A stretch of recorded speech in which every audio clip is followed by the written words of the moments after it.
All right, so I'll get going and you can just let people in as we go. So welcome everybody. Welcome to this Vision Zero Policy and Safe Mobility Action Plan webinar.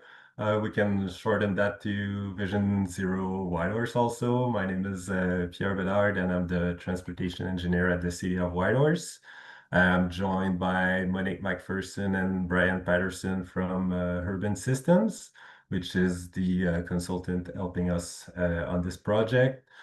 So Brian is leading the project for Urban System, and Monique is helping us with helping us with the webinar show. So we'll have a Q&A at the end. And just so everybody knows, you might have heard it, but yeah, it is recorded and we'll share to the webinar to the project page afterwards. But the Q&A won't be recorded, so don't be shy to ask the questions if you want at the end. So before we start, I want to acknowledge and respect that we live, work, and play on the traditional territories of the Kwanlin First Nation and the Tanquachan Council. We honor and their stewardship of this land and the contributions to the community and this project too. So agenda, we're going to start with project overview, what it is this project, Safe Mobility Overview 2, though, so what are the concepts, Vision Zero, and all of that. Current state of the safe mobility in Whitehorse. So we did some digging in the data and just going over it. What do we know at the moment? Next steps in this project and also just in general safe mobility in Whitehorse. And like we mentioned, there will be a Q&A session at the end. And also feel free to drop your questions in the chat as they come up. We have quite a few slides, so maybe you'll forget. Project overview. So why a safe mobility action plan?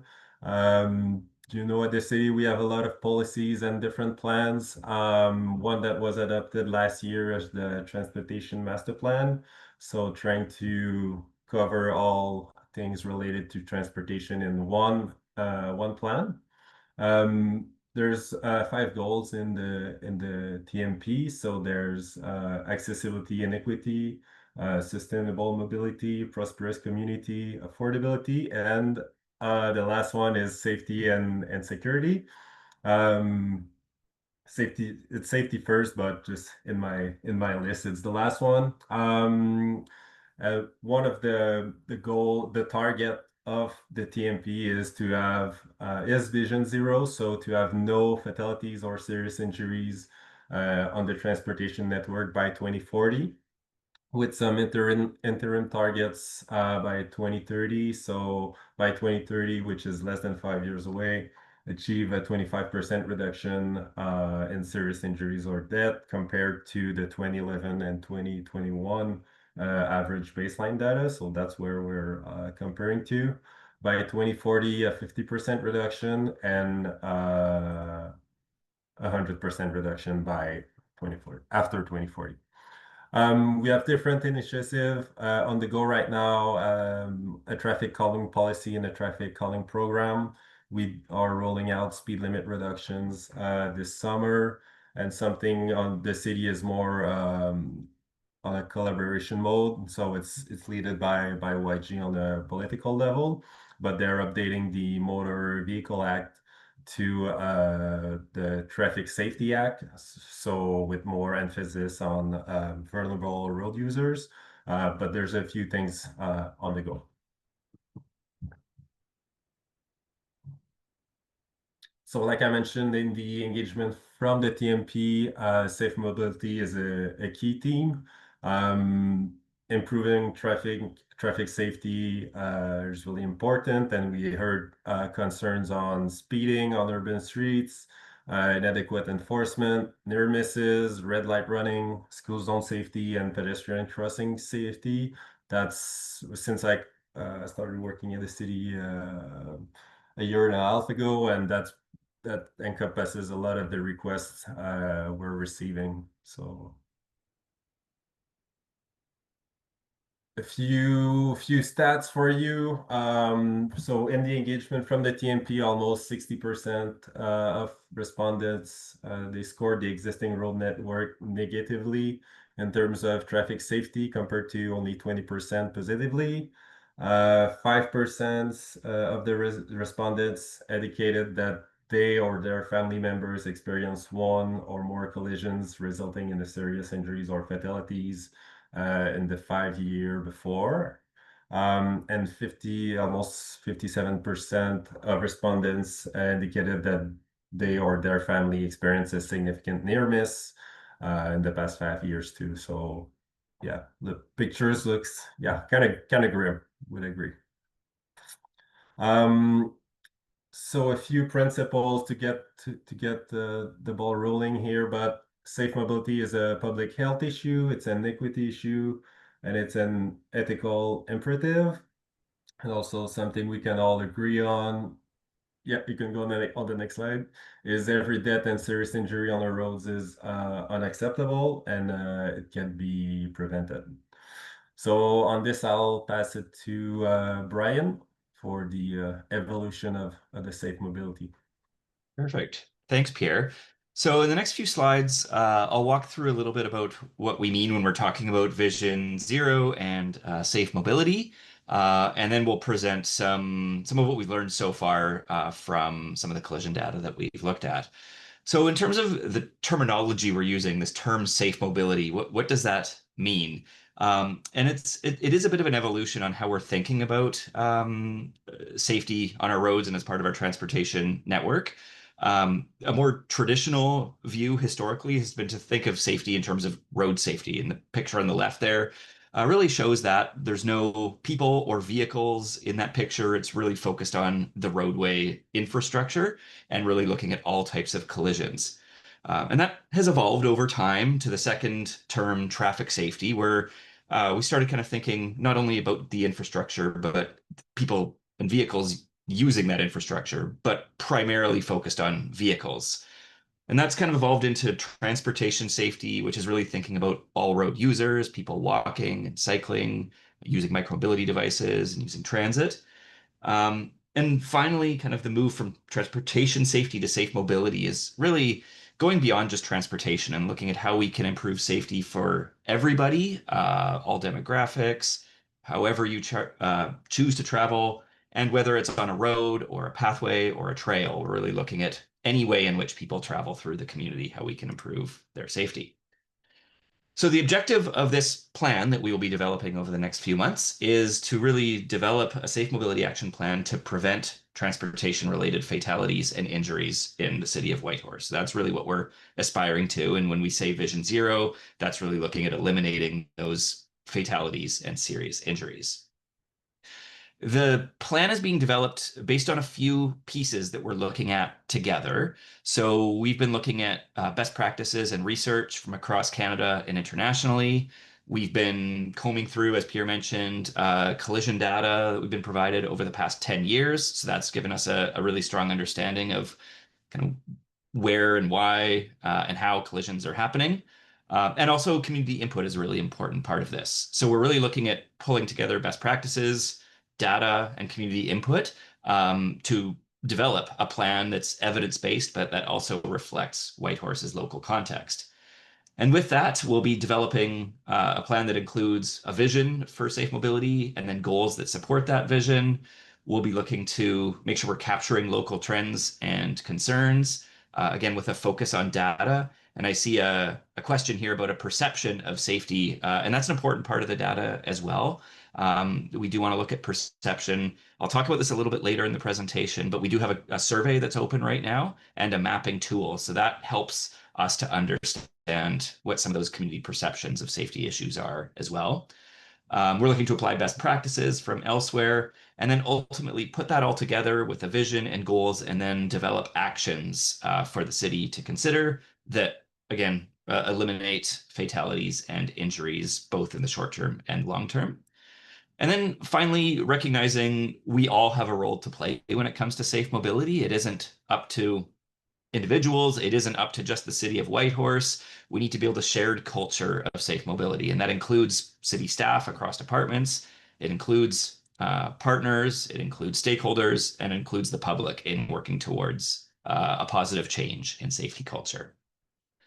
So the process we're going through as we're developing this plan, we're in kind of the second phase of the process here. We started out earlier this spring, looking at really just understanding the current state of safe mobility. So this was a matter of going through collision data and understanding what's been happening with collisions over the past few years. And we also met with Whitehorse staff, and we met with a number of key partners to get their input and perspectives on safety in Whitehorse. We're currently in the phase of conducting community engagement. So I mentioned this a second ago, and I'll touch on this at the end of the presentation as well. But there was a booth at the farmers market last week that Pierre attended. And we have, as I mentioned, tonight's webinar and an online survey with a mapping tool to provide input. And I'll mention as well, this webinar will be placed on the website as well. So for people who aren't able to attend tonight, this will still be available to them. And based on everything we learn from the community input and from the data analysis, the next kind of couple of months over the summer, we'll be putting that all together and then developing essentially the Vision Zero policy and developing a draft plan, and then working to finalize that into the fall. So why is a safe mobility action plan important? Pierre kind of touched on this from the city's perspective and how this aligns with the transportation master plan, and it's one of the 5 transportation master plan goals. And the city heard through that process that safe mobility is a high priority for residents. And then this also aligns with Canada's road safety strategy, and your neighbors to the south, BC and many other provinces have also developed road safety strategies. So this isn't just Whitehorse. This is something that's happening, across multiple jurisdictions in Canada, across the country, and internationally. And so when we look at the human toll on our streets in Whitehorse, just some quick stats here. But even with these stats, I do want to preface this, and with some of the numbers coming later, we recognize that every one of these numbers involves a person. So I think that's really important to keep in mind when we're talking about road safety. It's not just numbers, and any serious injury or fatality has profound impacts on those who are involved and their families and their loved ones. But on average, looking at collision data over the past decade, we see about 1.4 collisions being reported to police every day. 6.7 people are killed or injured every month. And that includes all types of injuries, not just serious injuries. And finally, on average, this fluctuates, but on average, 2 people are killed every year on Whitehorse's roads. And as Pierre alluded to earlier, that's 2 people too many. No deaths are acceptable on our roads. So to provide a little bit more overview on safe mobility, I mentioned this just on the last slide here, that this isn't something unique to Whitehorse. This is a trend we're looking at across Canada and internationally when we're talking about Vision Zero. Canada has adopted a road safety strategy that was developed back in 2016. And this is a framework for reducing traffic injuries and fatalities in Canada with a vision of making Canada's roads the safest in the world. And south of us, British Columbia also has developed a road safety strategy, which has goals towards Vision Zero. And that's just an example. There's many other jurisdictions across Canada, both municipalities and provinces, that have developed road safety strategies. So we're using this terminology, Vision Zero and the safe system approach, and that's really the foundation for the plan. So I'll just explain what that means here. This is a graphic that was produced by the Transportation Association of Canada that kind of unpacks what these 2 concepts are. And so Vision Zero is what we are aiming for. That's the goal. The goal is to eliminate traffic fatalities and serious injuries from our roadways, with the philosophy that fatalities and serious injuries can and should be eliminated while providing safe, healthy, and equitable mobility for all road users.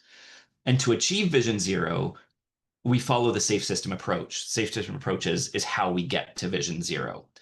So the safe system approach, it's an integrated and comprehensive process to improve the safety performance of the transportation system. And it allows for errors, but it's intended to eliminate predictable and preventable serious injuries and fatalities. It recognizes that humans make mistakes, and that collisions or injuries and fatalities are preventable. And the framework revolves around these six principles here in the circle here, these six overarching elements that all need to work together. That includes safe speeds, reducing the speeds on Whitehorse's roads through reducing speed limits and traffic calming measures and things like that. Safe road users and thinking about especially vulnerable road users, like people who are walking or cycling or using motorcycles. Safe vehicles. This one is in many ways kind of beyond the city's jurisdiction, but it can work with partners to improve safety of vehicles. Safe road design, that's a really important one, and how we can design our infrastructure to improve road safety. And then a couple of additional ones, post-crash care. So post-crash care refers to, if a collision occurs, then this is, the time it takes to get somebody, if needed, to a hospital and to see a healthcare professional. And so time is really important there to make sure that after that collision occurs, that they get treated to prevent further harm. And then the final one in the circle here is safe land use planning. And so this is looking at ways that we can promote complete communities and really reduce the need to drive and reduce the distance of driving on our roads. So it's an integrated approach that really puts all of these six elements together. And a few highlights in terms of what the safe system approach means. It means we're really focusing on fatal collisions and injuries that result in serious injuries. We're generally less interested in more minor, fender benders or property damage collisions because we're really focusing on those impactful serious injury and fatal collisions. The approach means we are understanding that humans make mistakes. We need to recognize that and design so that when mistakes do occur, that they aren't catastrophic in their impacts. It puts a focus of responsibility on system designers as kind of engineers of the transportation network. And it focuses on a number of tools, things like conflict management. So how do we avoid conflicts between different road users, and speed management? And I touched on that earlier. How do we reduce speeds? Because higher speed collisions result in a higher likelihood of people being seriously injured or killed. And it also focuses on collaboration. So again, working with partners and recognizing we all have a role to play in safe mobility. And then finally, a focus on more sustainable funding to look at improvements that can help the city and its partners work toward this goal. It's a bit of a paradigm shift from a traditional approach to road safety, or that I mentioned earlier, to the safe system approach. So some examples of changes from the traditional approach to the safe system approach is the traditional approach would look at all types of collisions, including minor fender benders. And as I mentioned, the safe system approach, we're really focused on the more serious collisions, those that result in serious injuries and deaths. That's our main focus. It's not just making driving safer, like the traditional approach I mentioned earlier. We're looking to make transportation safer for all road users, regardless of how people choose to travel on Whitehorse's roads. Instead of looking at improving human behavior, again, we're recognizing that humans make mistakes, and we need to plan and account for that. And then a few other examples here. Instead of controlling the highest speeds, trying to control the impact of collisions, looking at not just collision history, which is kind of a reactive approach based on what's happened in the past. We also want to, and that is important, but it's also important to think proactively about how we can reduce those collisions from happening in the first place. And then finally, a shift from placing blame on individuals or saying individuals are responsible. Instead, we're focusing on the fact that this is really a shared responsibility. And there's a few key principles with the safe system approach. I've mentioned a few of these already, but I'll just reiterate these. Deaths and serious injuries on our roads are unacceptable. People make mistakes, and people are inherently vulnerable. Responsibility is shared among system designers and road users. A systematic approach that includes overlapping measures is necessary, and that's what I'll speak to with the image on the right here. And then improvements to safety are proactive, not reactive.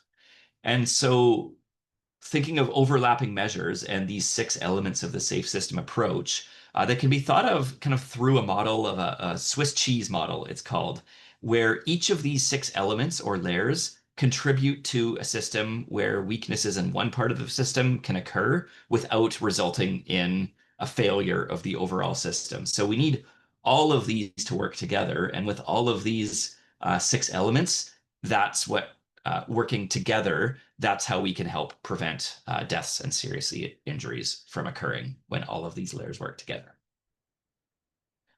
So that was a bit of a backdrop on safe mobility. Now I'll talk a little bit about the current state of safe mobility in Whitehorse, and this is based on our collision data that we've looked at. So we looked at police data, and we looked at data over the past 10 years, so the period from 2015 to 2024.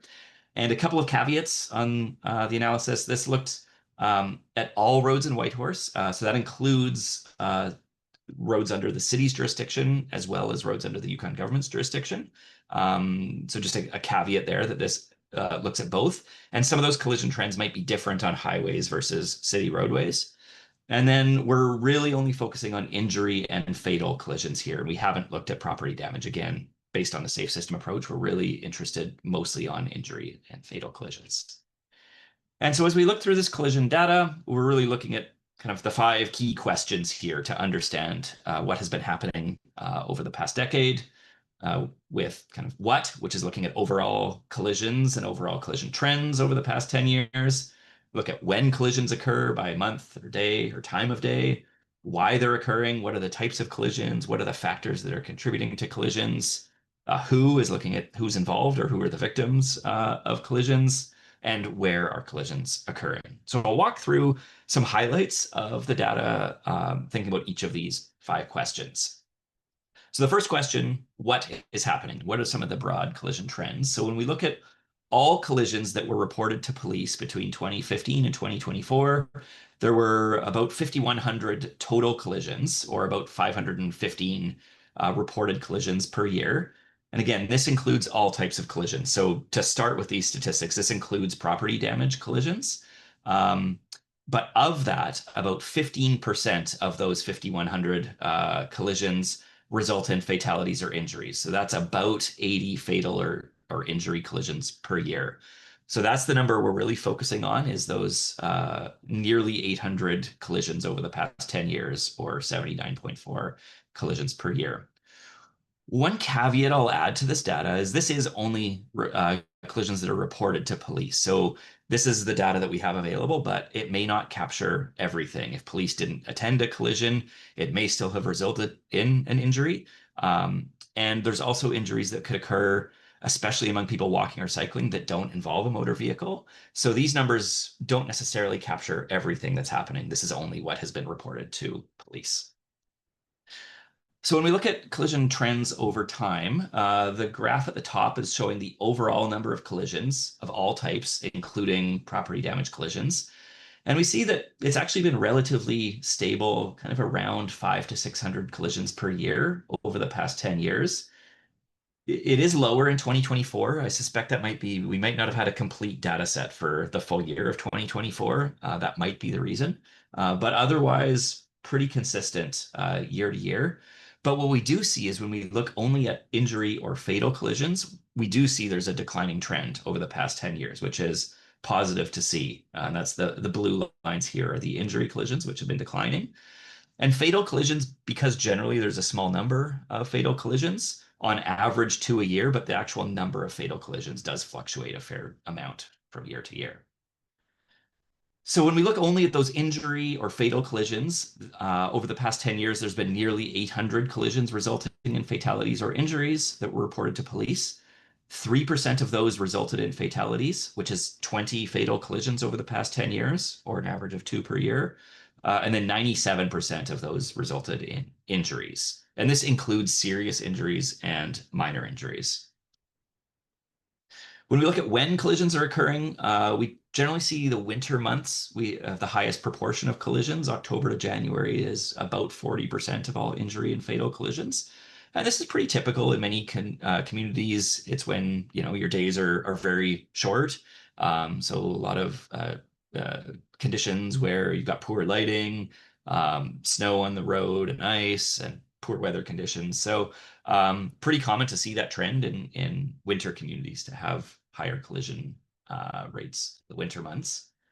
And then by time of day, we see, uh, perhaps not surprisingly, more collisions occur when more people are on the roads, essentially. So we tend to see more collisions occurring during rush hour periods, and specifically during the afternoon rush hour, or the PM peak is when the greatest proportion of collisions occur.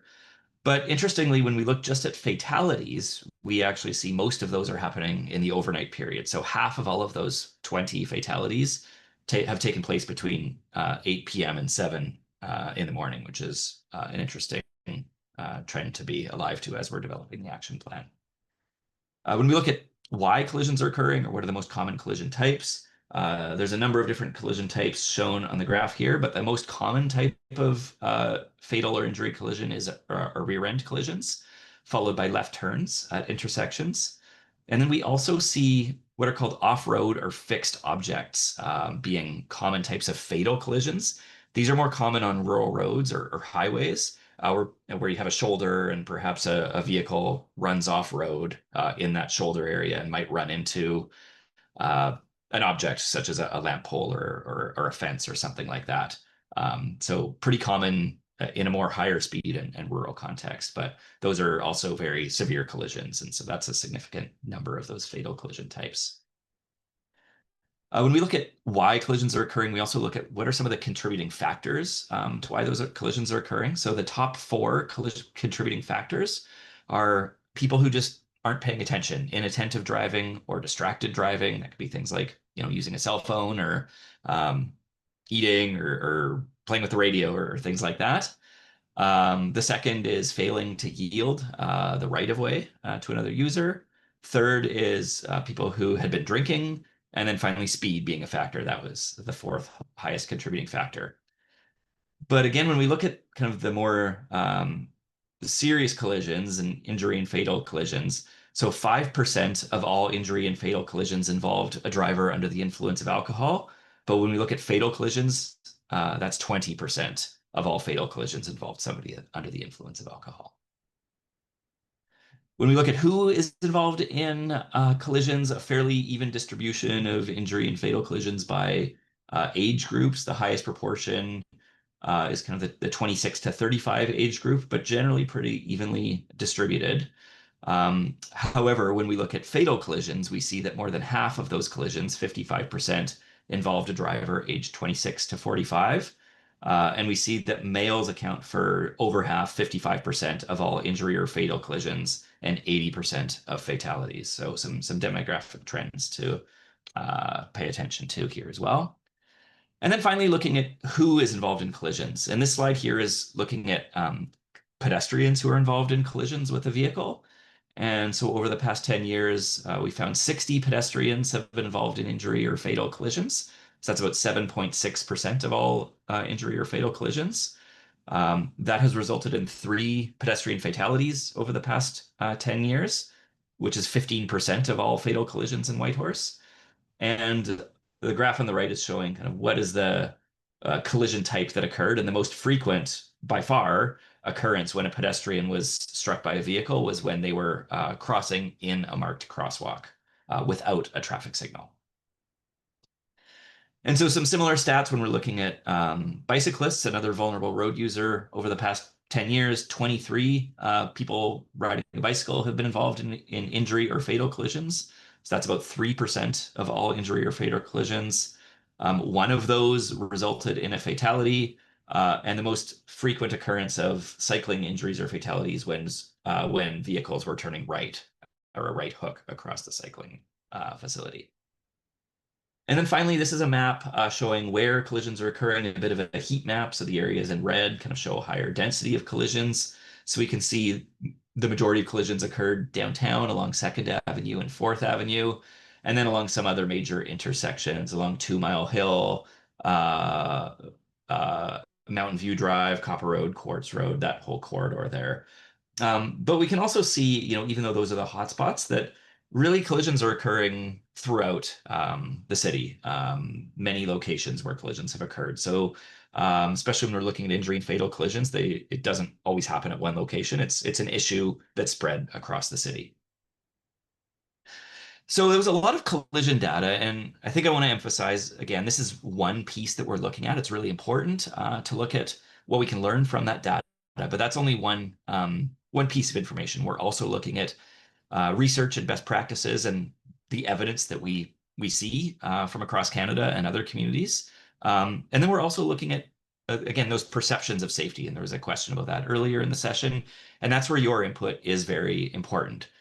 So we do have, as I mentioned earlier, there's a survey and a mapping tool that's available on the Engage Whitehorse page. So there's a project page for Vision Zero Whitehorse that you can go to and fill out the survey. So the survey is a series of questions to help tell us and help us understand when you feel safe or unsafe on Whitehorse's roads. And then the mapping tool allows you to go and actually put pins on specific locations and then describe what the safety issue is. So we have these open until July 9th. Really encourage you to fill these out if you haven't already, and to help spread the word to your neighbors and family and friends to help fill out this survey. There's some other sources of data we're looking to as well. There's a website that some of you might have heard of called bikemaps.org, which is kind of similar crowdsourced data. And it's got quite a lot of responses in Whitehorse. So we'll be looking at that data as well. And that'll really help us understand some of those perceptions of safety in addition to the collision data. So yeah, we definitely want your input. Encourage you to fill out the survey and provide your input. And we'll be using that information over the coming months then as we develop the Safe Mobility Action Plan. So with that, those are all the slides we have. So I think we'll pause and open it up for any questions and answers. And at this point, I think I'll stop sharing my screen and we'll stop the recording as well. So thank you.